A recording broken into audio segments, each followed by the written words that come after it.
সমষ্টিৰ অন্তৰ্গত মিলপাৰাৰ নৈত এটি কাছ উদ্ধাৰ হয় আৰু এই কাছটো আমি আনি মাধৱৰ যি বিষ্ণু পৰিস্থিত পুষ্কৰণী আছে ইয়াত মোকলাই দিলোঁ। কাছ বিশেষজ্ঞ প্ৰণৱদাৰ সহযোগত আমি এই কাম সম্পন্ন কৰিলোঁ। আজিৰ পৰা 4 মাহ আগত আমি দুটাকৈ বৰকাছ ইয়াত আনি এৰি দিছিলোঁ আৰু আজিও এটা চিত্ৰ ইণ্ডিকা এটি দুৰ্লভ প্ৰজাতিৰ কাছ আমি ইয়াত এৰি দিছোঁ আৰু আমি আচলতে এনেকুৱা ধৰণৰ মাছমৰীয়া লোকৰ লগত সংস্পৰ্শ থকাৰ বাবে তেওঁলোকে আমাক জনায় আৰু ইয়াত কাছ ইয়াত মোকলাই দিয়া আচলতে নিজকে মানে ভাল লাগে আৰু যি আমাৰ অঞ্চলত যিসমূহ মাছমৰীয়া আছে তেওঁলোকক আমি সদায় কৈ থাকোঁ, যদি কাছ এনেকুৱা ধৰণৰ উদ্ধাৰ হয় আমাক জনাবা, আমি মাধৱৰ পুখুৰী তাতে এৰি দিম। আৰু এই মাধৱৰ পুখুৰীত বিশ্বত এটা নাম আছে, গতিকে হাজোৰ নাম আমাৰ গৌৰৱ।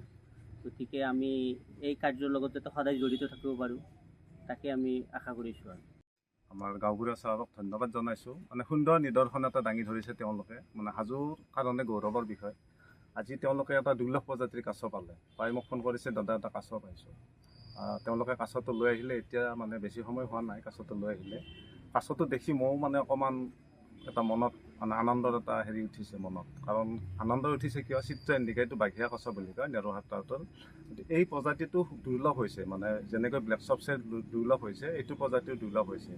গতিকে মানুহে আজিকালি কাছ দেখিলে ভক্ষণ কৰে খাদ্যৰ বাবে। গতিকে তেনেস্থলত তেওঁলোক দুজনক মানে ইয়াৰ আগতেও তেওঁলোকে 4 মাহ আগত 2টা বৰকাছ এৰি দিছিলে, 400 গ্ৰাম 600 গ্ৰাম। আজি আকৌ তেওঁলোকে এই কাছটো পাই মোক ফোন কৰিছে, বোলো লৈ আহক। এনেকৈ যদি এওঁলোকৰ নিচিনা সকলোৱে এটা পদক্ষেপ লয়, কাছ কেতিয়াও পৃথিৱীৰ পৰা বিলুপ্ত নহয় বুলি মানে গোটেই বিশ্ববাসীকে জনাই দিব পাৰি। আৰু সকলোৱে যদি এনেধৰণৰ এটা সুন্দৰ পদক্ষেপ লয়, কাছ কেতিয়াও পৃথিৱীৰ পৰা দুৰ্লভ বা এইটো নহয় বুলি মানে মোৰ বিশ্বাস আছে। আৰু তেখেতসকলকো ধন্যবাদ জনাইছোঁ।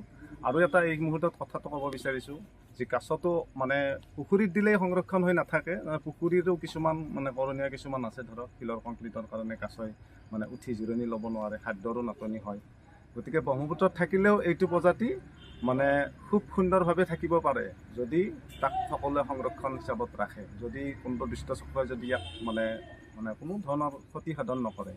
গতিকে তেওঁলোকক ধন্যবাদ জনাইছোঁ। তেওঁলোকে সংৰক্ষণৰ কাৰণে মাধৱমন্দিৰ পুখুৰীত লৈ আহিছে, আহি মোক অৱগত কৰিছে আৰু তেওঁলোকৰ সহযোগতে আজি ইয়াতে মেলি দিলোঁ। ধন্যবাদ থাকিল তেওঁলোক দুজনৰ। পিছলৈও মানে আৰু এনেকুৱা ধৰণৰ কাৰ্য কৰিব বুলি এটা আশা থাকিলে।